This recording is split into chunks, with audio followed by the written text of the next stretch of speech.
Where is she? Come on! Oh, shit! Where you going? What are you doing? This is much worse than I thought. That is a red one. Wow. Red one. We should leave immediately. Hey Stan. Winston, how you doing? You ready to watch this movie? I sure am, though I didn't really take you as one for romantic comedies. Let's just say I've had a broadening of my palate.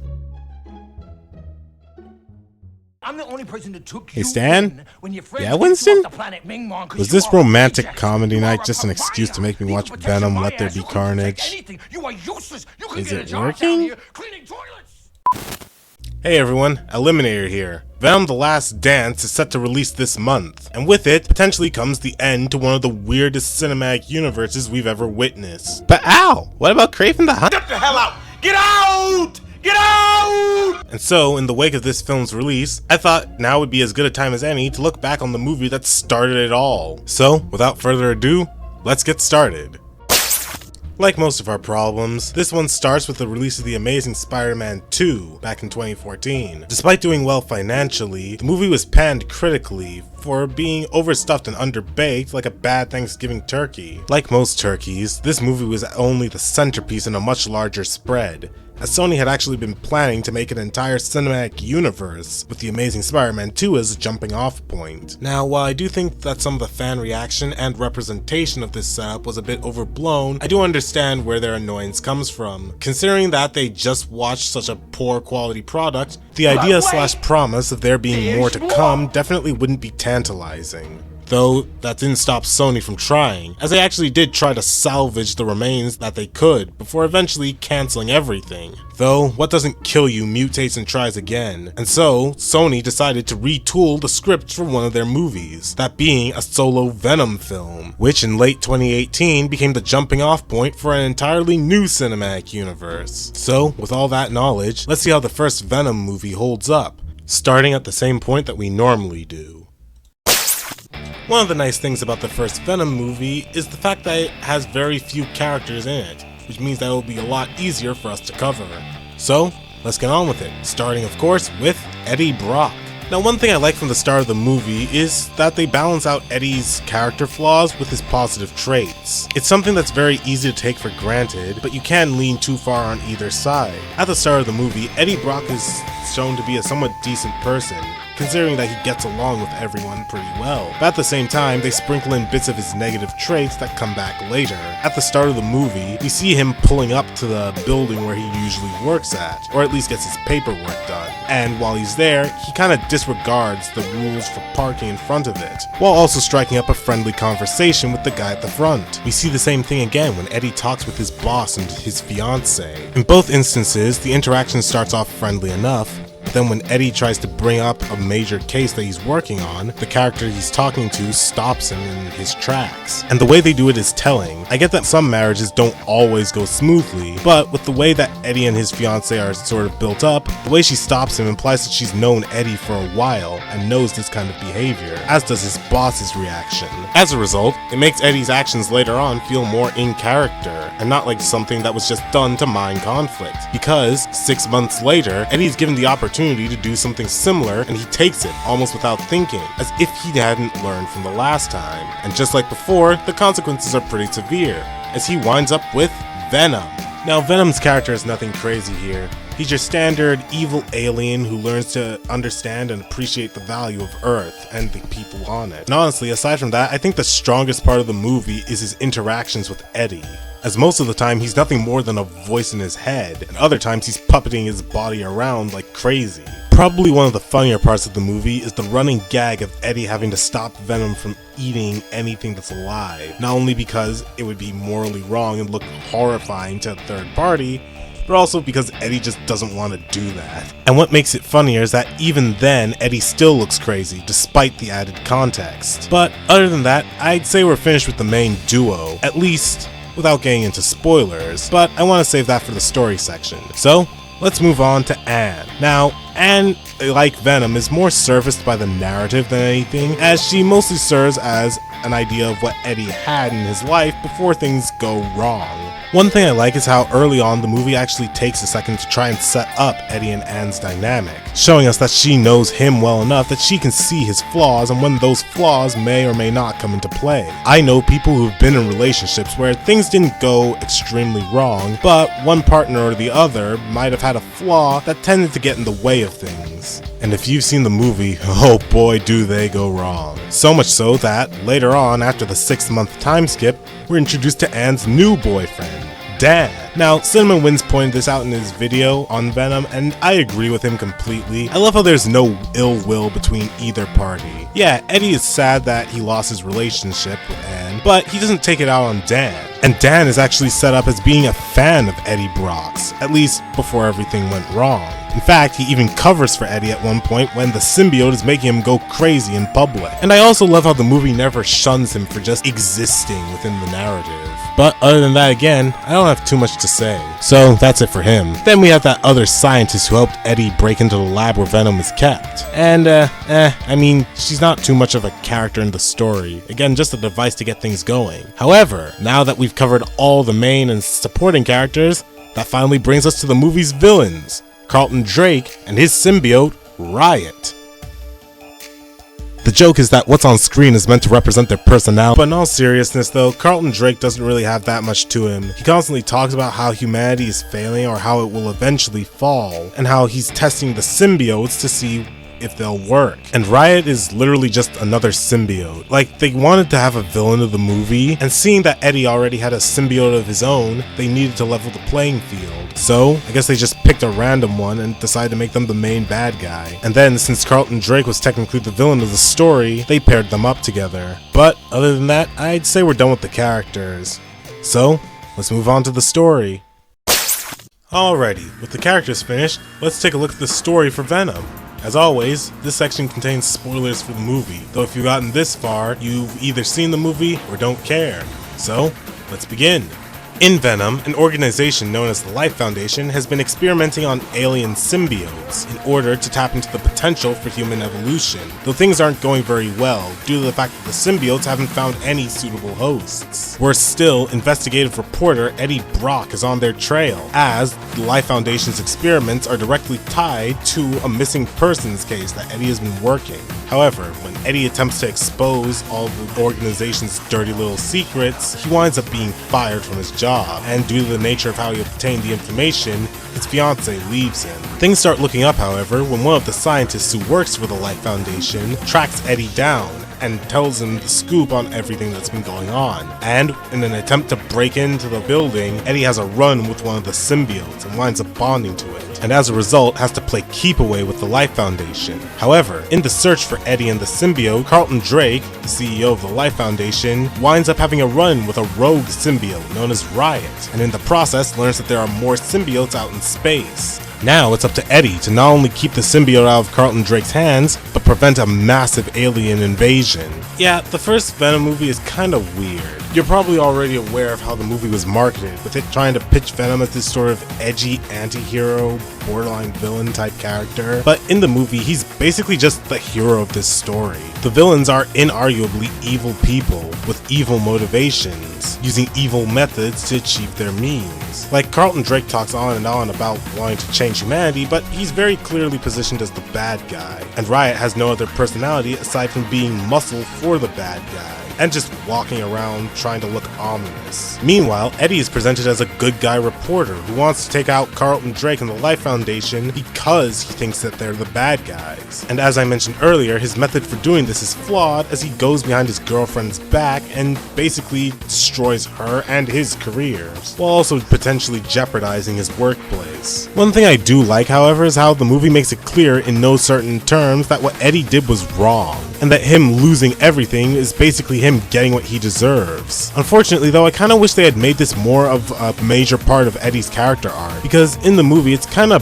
brushed over afterwards, since again, Eddie was proven right, and was just the way that he went about exposing it that was wrong. Strangely enough, Venom actually goes through more of a character arc, as he goes from simply wanting the alien invasion to happen and wanting to eat all the humans, to seeing the value of human life and thinking, maybe there's more to these guys than what the nutrients they can provide me. As a result, it leaves the movie feeling alright, albeit a little uneven. Though not to worry, as I actually have a solution for that. And if you're a frequent viewer of my channel, you know what that means. Alright, so I'd start things off the same way that the original movie did, with the Life Foundation's rocket crashing to Earth and paramedics being on the scene. However, one of the things I would change about this is that Carlton Drake is also there, for reasons that will soon be revealed, as while the paramedics are taking astronauts into their custody, one of them reveals themselves to be housing the symbiote and kills almost everyone except Drake. As a result, it turns out that Carlton Drake sent his astronauts up to get symbiotes, and that it most likely tried to escape on the trip back to Earth. It also implies that he knew that something like this would happen, hence why he's on the scene. Now, the reason I made this change is that in the original movie, Riot escapes from the paramedics' custody and then makes his way over to San Francisco. However, considering that the spaceship that crashed was Life Foundation property, Carlton Drake would obviously be keeping his eyes out on it. And seeing that he's already experimenting on symbiotes, he'd be keeping his eyes out for more that potentially come to Earth. So having him be there would make a lot more sense. You know, that was kind of weird. Everything with Eddie Brock after that plays out pretty much the same. However, one thing I would change is I'd make it more apparent as to what Eddie's flaw is. That being that he's more oriented with his career than helping people. And one of the other ways I would show this is that whenever Eddie talks about the Life Foundation, he also brings up the fact that the expose would be one of the biggest things for whoever was to cover it, and how he just needs that one final piece of the puzzle in order to really make it work. As a result, when we learn that his fiance is also covering small details about the Life Foundation, it makes Eddie's actions not only feel scummy, but feel like an act of desperation, since it's implied that Eddie couldn't find any other source to really hit things home. And then after that, we'd have the time skip. Now, one of the things I actually kind of like about the time skip is how it actually makes sense within the context of the movie, since Carlton Drake would have just gotten his hands on the symbiote, meaning that Eddie wouldn't have known anything about it, neither would the scientist that tracks him down and asks him to help break into the lab. However, one thing we see in the 6-month time skip is that when Carlton Drake is working with the symbiotes, he only has 2, whereas in the original movie he had 3, and so it makes Eddie getting his hands on Venom all the more urgent, as it's one of the 2 symbiotes. Not only that, but Carlton is intrigued because this one is not only bonding to another person, but isn't killing it like the others. That is, until he realizes that Eddie's the one with the symbiote, and thus has physical proof of all their dirty dealings. And so this gives Carlton more of a reason to want to hunt Eddie down. Just like in the original movie, Eddie and Venom combined proves too much for his standard goons. As a result, in a last-ditch effort to track the symbiote down, Carlton bonds with Riot and chases after Eddie and the others, capturing them and the other witnesses, which just so happen to be Anne and her boyfriend. And it's in this moment that Eddie comes to the realization that everything he's done is for selfish means. He only really broke into the Life Foundation to find evidence to support his claims and get his job back. He basically destroyed his fiance's career in an attempt to boost his own. And now he's put that same person in harm's way as a result of him not wanting to do the right thing immediately, but being more focused on the fame it would bring him. And due to his time with Eddie, Venom has a similar character arc, where he comes to the realization that his hosts are more than just flesh bags that allow him to eat the heads of others, and that they're living, breathing creatures, thoughts, feelings, and autonomy. And so, with the newfound will to do the right thing, Eddie and Venom both escape and go to take out Carlton Drake, just like they did before. And sequel bait aside, that's my rewrite of the movie. Now, let's wrap things up here. You know, I never said we were ending the video. You see, with Venom: The Last Dance being the last time we'll see this version of the character, at least in the foreseeable future, I figured it would make more sense to go through all the movies leading up to this point. And what's a double feature without dual hosts? So, just like Eddie Brock, I got my hands on my own little parasite. Say hello, Ultimate. Your statement flatters and offends me. But otherwise, hello everyone. It's been a while, hasn't it? Since we just finished talking about the story of the previous movie, I thought it would be a better way to start this one, so that way we can get into the nitty-gritty without having to tiptoe around spoilers. So, if you haven't seen the movie, go and watch it, but if you're at this point, you probably have, or you just don't care. So, let's begin. In Venom: Let There Be Carnage, Eddie Brock is trying to pull his life back together after the events of the first movie, and in an attempt to score a big story, arranges an interview with Cletus Cassidy, a known serial killer. Things go smoothly enough at first, but when Venom botches one of the interviews, it leads to Cletus getting a taste of Eddie's blood. As a result, he winds up getting a symbiote of his own, which he dubs Carnage, and then proceeds to go on a rampage across the city. Where it's still, Eddie and Venom are going through a rough patch in their relationship, and wind up splitting up, meaning they aren't equipped to fight him. And as if that wasn't bad enough, police detective Patrick Mulligan is suspicious of Eddie, as he begins to notice a connection between Eddie's stories and people's sightings of the symbiote. Now, the two have to overcome their differences in order to take on this new threat.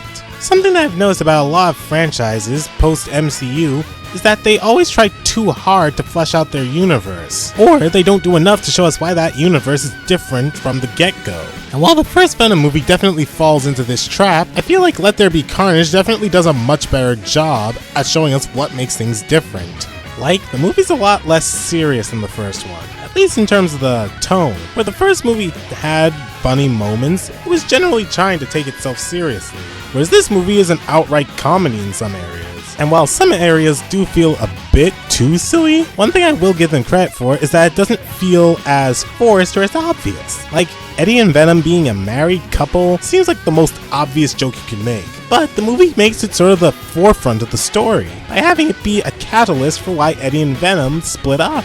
Venom wants to go out and be the lethal protector of San Francisco, but Eddie doesn't want to risk blowing his cover, and on top of that, he just doesn't want to keep eating people as a way of delivering justice. And I mean, I get 19 inches of Venom seems appealing at first, but after the first week or so, it'd be pretty insufferable.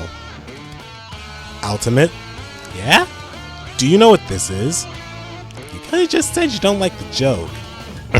As I was saying, I think that would be a good time to transition over to the characters section. Now, like I said earlier, focusing the movie around Eddie and Venom's dynamic was probably the smartest decision. In the first movie, not only was it an origin for how Eddie and Venom met, but Eddie was trying to take out another bad guy, and Venom just so happened to be along for the ride. Like, as I said in the synopsis for the story, Eddie and Venom's carelessness leads to Cletus getting a taste of Eddie's blood, and getting his hands on a symbiote of his own. Not only that, but Cletus and Carnage are directly meant to play on Eddie and Venom's dynamic. Where the latter was brought together by the events of the first movie, starting off as two separate entities, Carnage is formed directly from Cletus's blood. So right off the bat, the two are much more like-minded, which kinda trickles back into what I mentioned about Eddie and Venom's art. The two need each other. Not only is Eddie the only host that seems to match for Venom, but he's the only one who really seems to understand him in that way. And it's the same with Venom. Venom is the only one who can actually see into Eddie's mind, and is able to see things that Eddie can't, like his self-destructive tendencies. We saw this in the first movie with how Eddie went behind Anne's back and used a bunch of information from her stuff to try and take out Carlton Drake. And Venom points it out when the two have their falling out in this movie. He mentions how Eddie had everything. He had a TV show, he had a fiance, but he threw it all away. Not only that, but he clearly seems to take a lot of things he has for granted, like his relationship with Venom. We see in earlier points of the movie that Venom actually notices, again, details that Eddie doesn't. Not just in his own head, but also with things regarding Eddie's job. He's the one who figures out where Cletus's victims are, and he's the one that's able to pull together all the information they need. So it's more than just that Eddie is unable to, take on the threat of the movie. Not only that, but Eddie then gets captured by the police, and Venom has to break him out. Eddie clearly underestimates Venom's value, and it comes back to bite him multiple times throughout the story. Though, compared to what happens to the villains, I'd say a bad breakup is the best case scenario, which brings me to Cletus Cassidy and his symbiote, Carnage. And right off the bat, I'd like to say that they are a massive improvement. Where Riot Sir does nothing more than a final boss for Venom and Eddie to punch, Cletus and Carnage, like I said earlier, are designed specifically to play on the main character's dynamic. Not only that, but Cletus feels like more of a threat right from the jump. Whereas Carlton Drake had armies of goons that he could send out whenever he needed, and only bonded with Riot at the end to give Venom a fair fight. On top of that, Cletus being a serial killer gives us a much clearer idea of his personality, as he is clearly a messed up individual.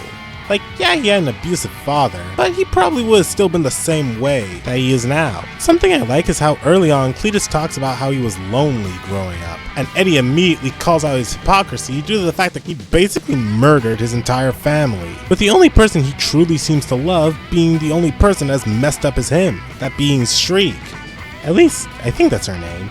Ironically, this love winds up being Cletus' downfall since Carnage and Shriek don't really get along. Carnage hates Shriek because of her sonic scream, and Shriek hates Carnage because she feels that he's getting in the way and changing Cletus for the worst, with their attempts to pull Cletus in different directions being what leads to Eddie and Venom being able to go for the win. Mainly though, this is where my gripes with the movie start. While I don't mind Shriek herself as a character, I do feel like her powers serve as a bit of a plot device, because, again, they're what allow Eddie and Venom to win. And with Carnage, I get that they wanted to keep things consistent with the symbiotes by having him be his own separate entity, but one of the things about Carnage is that he's an extension of Cletus. Yes, he can be separated from him, but he formed from Cletus's blood, and so whenever Cletus wears the suit, it's basically just the same person but with powers. Not only that, but it would provide a greater contrast to Eddie and Venom's relationship. Something you could play into is that he now feels more alone than ever, since it's basically just a yes man, no thoughts or feelings of its own. Not only that, but I feel like Carnage is dealt with a bit too easily. Like, in the first fight he has with Eddie and Venom, which is also the final fight, he basically loses, although the fight does take a while. What I personally would have done was I would have had Cletus and Carnage run into Venom shortly after him and Eddie split up, and due to his host not being a good match for him, Venom loses the fight and is almost eaten by Carnage, but he only barely manages to escape. However, since Venom is still mad at Eddie, he goes off to find Anne instead, and Anne convinces him that he and Eddie are the only ones who can do this, which then prompts the two's reunion. But otherwise, I'd say Carnage is a really good part of this movie, and Shriek does add something interesting at the very least. Now with the main characters finished, let's move on to the supporting cast. While she wasn't given a ton to do in either of the movies, I feel like Anne still has things worth talking about. I love the fact that they doubled down on her relationship with Dan that we saw in the first movie, as now the two are engaged. And the reason I like it is due to the fact that it showcases just how severe the consequences of Eddie's actions were. Again, Eddie doesn't hate Dan, but it's clear that this could have been him if he hadn't done what he had done in the first movie. And I love how despite that, Venom keeps trying to get her and Eddie together, because he actually has taken a liking to her. In fact, Anne actually serves as sort of a mediator between the two in this movie, as they're both too stubborn to admit that they were wrong for thinking the way they did. On top of that, something I find really funny is that she actually seems to be more used to Venom than Eddie does. Like, yeah, she'd probably be tired out if Eddie wasn't the one with the symbiote and it was her instead, but she clearly seems to know how to manage him. Meanwhile, Dan is just observing everything with a confused look on his face. After that, we have the lady from the convenience store from the first movie, in which case nothing has really changed. And then we have this new character, Detective Mulligan. Now, he doesn't really have much of a character within the story. He mostly serves as an external force that's trying to catch Eddie and Venom. It simply serves as an extra problem in the movie. But other than that, I'd say we're done with the characters, and in turn, the entirety of Let There Be Carnage. Thanks for having me on, Eliminator. Hey, no problem. Do you want to do the honors? Actually, I was thinking we could do that together. Oh, okay. So, without further ado, let's wrap up the video.